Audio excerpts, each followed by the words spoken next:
Students, जिन भी बच्चों के कंपाउंड आई है मैथमेटिक्स में, मैं क्लास 10th के आज कुछ क्वेश्चन सॉल्व करा रहा हूँ। ये कंपाउंड का ही पेपर है और इसमें जो क्वेश्चन प्रीवियस में आए थे आप उनको भी जरूर करके जाएं, जिससे आपको आइडिया होगा कि एग्जाम्स में किस टाइप से क्वेश्चन आने वाले हैं। ज़्यादा टेंशन की जरूरत नहीं है, आपने जितना अच्छे से किया है बस उसको आप ठीक से रिविज़न कर लीजिए, क्योंकि आपका 16 को एग्ज़ाम्स है। तो मैं कुछ क्वेश्चन जो प्रीवियस में आए हुए थे मैं वो क्वेश्चन आपको यहाँ पे सॉल्व कराने वाला हूँ, ठीक है। तो उसमें फर्स्ट क्वेश्चन दे रखा है, if 5 times the 5th terms of an AP is equal to 5 times the 9th terms, then its 14th terms is, ठीक है। तो इसको कैसे सॉल्व करेंगे हम लोग, लिखा है 5 times मतलब 5 into 5th terms, 5th terms equal है किसके, 9 times 9 टर्म्स के, ठीक है। एक क्वेश्चन से ठीक है। अब देखिए कैसे सॉल्व करना है इसको। आपको पहले तो एक फॉर्मूला आपको लर्न होना चाहिए। I think A N is equal to A plus N minus 1 into D, सबको पता है ए पी वाला सीरीज का क्वेश्चन सही है हमारे पास। तो यहाँ पे जो टर्म्स है हमारे पास वो कितना है, जो एन टर्म कितना है हमारा 5। तो थोड़ी देर इसको आप ठीक से लिखिए, 5 इंटू एंड यहाँ पे जो ए की वैल्यू है वो ये रहेगी, ए प्लस एन की वैल्यू कितनी है 5 माइनस 1 और डी की वैल्यू भी हमारे पास कुछ भी नहीं है, ठीक। सेम प्रोसेसिंग यहाँ पे कीजिए, ए प्लस 9 माइनस 1 और डी, ठीक है। ध्यान समझिए, स्टेप बाई स्टेप बता रहा हूँ आपको मैं।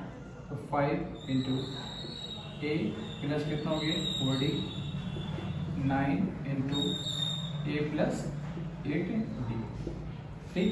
थोड़ा सा 9 और ए को ठीक से लिखिएगा जिससे एक सा न लगे, ठीक है। हो सकता है कि आपको एक सा लगेगा, ये 9 है। अब ये कितना हो गया आपको पास, इसके अगर मल्टीप्लाई कर दें हो जाएगा 5A प्लस 20D, और ये कितना हो गया आपके पास 9A और ये कितना हो गया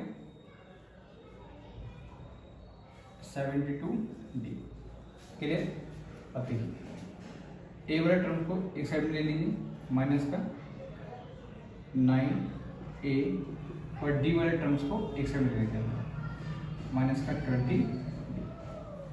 अब क्या करना है आपको, माइनस का 4A इक्वल टू, इसमें इसको माइनस कर दीजिए, कितना हो जाएगा 52D, 4 13 आ जाएगा इधर। तो ए की वैल्यू कितनी आ गई, माइनस का इधर आ जाएगा माइनस का 13D, कितनी वैल्यू आ गई ए की माइनस का 13D। बट आपको सॉल्व करना था इसमें 14 टर्म, क्या करना था आपको 14 टर्म, ये तो था बेटा। तो कैसे करेंगे इसको, a plus 14 minus 1 into D, तो लिखोगे इसको, मतलब यहाँ पे जो a 14 थी ये तो होगा ना आपका, क्लियर। जैसे यहाँ पे था ना, ये आपकी वैल्यू कितनी थी यहाँ पर, यहाँ पे a 5 था और यहाँ पे कितना था ये वाली वैल्यू a 9, राइट। ऐसे 14 टर्म निकालना था आपको, तो a 14 इक्वल टू हो गया, a की वैल्यू कितनी है आपके पास माइनस का 13, और इसको सॉल्व करेंगे तो ये हो जाएगा प्लस का 13D। ये प्लस का माइनस का दोनों हमारे कैंसिल आउट हो गए, आंसर कितना आ गया 0। तो ऑप्शन नंबर सी यहाँ पर बिल्कुल क्लियर हो जाएगा। चलिए क्वेश्चन नंबर सेकंड देखिए, लिखा है if the sum and product of the roots of the quadratic equation. पहली बात तो समझ में आ गया क्वेश्चन क्वाड्रेटिक इक्वेशंस का है। इक्वेशन दे देखिए ax² plus 6x plus 4a equal to 0 are equal, then a is equal to, ठीक है। चलिए पहले क्वेश्चन की इक्वेशन नोट कर लेते हैं, 6x प्लस का 4a इक्वल टू 0, ठीक। अब देखिए आपको पता है ना सम वाले फॉर्मूले के लिए क्या होता है, माइनस का b/a, और प्रोडक्ट के लिए क्या लिखते हैं हम लोग c/a। ये बात कंफर्म है आपको। तो इसको कंपेयर कर लेते हैं किससे, ax² plus bx plus c is equal to 0। तो यहाँ पे a की वैल्यू कितनी है, a की वैल्यू a ही रहेगी, b की वैल्यू कितनी है 6 रहेगी, और c की वैल्यू कितनी है 4a, राइट। क्लियर हो गया, सबका कंपेयर कर दिया हमने आपस में दूसरे से। अब देखिए यहाँ पे सम जो आपका निकल के आया वो कितना है, माइनस का बी अपॉन ए, माइनस की वैल्यू कितनी है 6, ए की वैल्यू कितनी है ए, और उसका प्रोडक्ट कितना निकल के आएगा बेटा सी अपॉन ए, सी की वैल्यू कितनी है 4a और ए की वैल्यू कितनी है ए, तो मतलब ए से एक हमारा कैंसिल, खाली कितना आ गया प्रोडक्ट हमारा हो गया 4।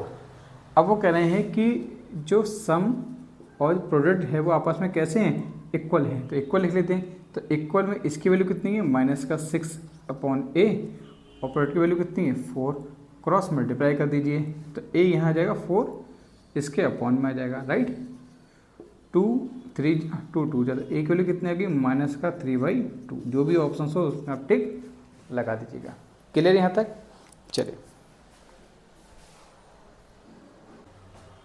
चलिए नेक्स्ट क्वेश्चन देखिए, क्वेश्चन में थर्ड लिखा है if the line given by 3x + 2ky equal to 2 and 3x + 5y equal to 1 are parallel then the value of k is, इसमें आपको k की वैल्यू फाइंड आउट करनी है। तो पहले मैं इक्वेशन लिख लेता हूँ, क्वेश्चन नंबर थर्ड, 3x + का 2ky इक्वल टू 2, और ये ध्यान रखना ये पैरेलल में है और लाइन्स एंड एंगल्स का आपका क्वेश्चन है, तो ये बात तो आपको कंफर्म हो गई होगी। ठीक है, चलिए सॉल्व करते हैं। आपस में इक्वल रखनी है दोनों इक्वेशन को सॉल्व करने के बाद, तो देखिए आपको तो कैसे करना है इसको, देखिए यहाँ देखिए माइनस का जो लाइन्स और एंगल आपको तो पता है ना पैरेलल के लिए, पैरेलल माइनस का 3/2k और ये किसके इक्वल है 2/-2/5। ठीक, वैल्यू किसकी फाइंड आउट करनी है हम लोग को, k की वैल्यू फाइंड आउट करनी है। तो पहले तो माइनस से माइनस कैंसिल कर दीजिए और क्रॉस मल्टीप्लाई कर दीजिए, तो ये तो हो जाएगा आपका पास 15 और ये हो जाएगा आपके पास 4k। तो k की वैल्यू कितनी आएगी बेटा 15/4, जो भी आपका उसमें आंसर हो वो उस पर आप टिक लगा लीजिएगा। करेक्ट। चलिए क्वेश्चन नंबर 4 पे आते हैं। देखो फ्री के क्वेश्चंस, फ्री के नंबर्स है सॉरी, इसमें लिखा है if alpha and beta are the zeroes of the polynomial 2x² + 5x + 1 then the value of alpha plus beta plus 3 beta. तो पहले तो क्वेश्चन की इक्वेशन नोट कर लेते हैं, 2x² प्लस का 5x प्लस का 1, देन आपको इसमें क्या सॉल्व करना है, alpha plus beta plus 3 beta. Clear. चलिए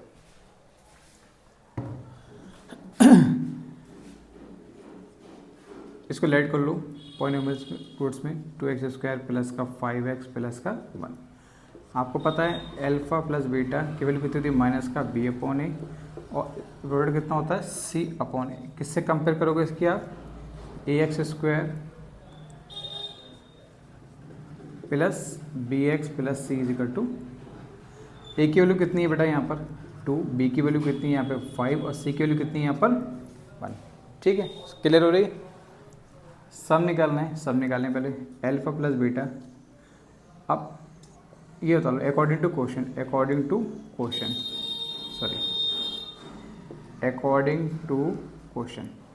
एल्फा प्लस बीटा और 3 बीटा, ये तो है। एल्फा प्लस बीटा की वैल्यू कितनी है आपके पास, यहाँ से पहले लिख लो उसको, कितना होता है माइनस का b/, होता है b की वैल्यू कितनी है 5, a की वैल्यू कितनी है 2, तो कितना हो जाएगा माइनस का 5/2। 3 एल्फा बीटा कितना होता है c/a, c की वैल्यू यहाँ पे कितनी है 1 और c/a, a की वैल्यू कितनी है यहाँ पर 2।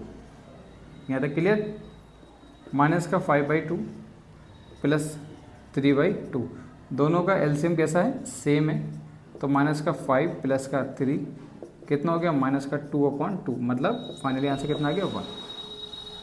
ठीक है, एग्जाम में आया तो इसको ठीक से कर लीजिएगा।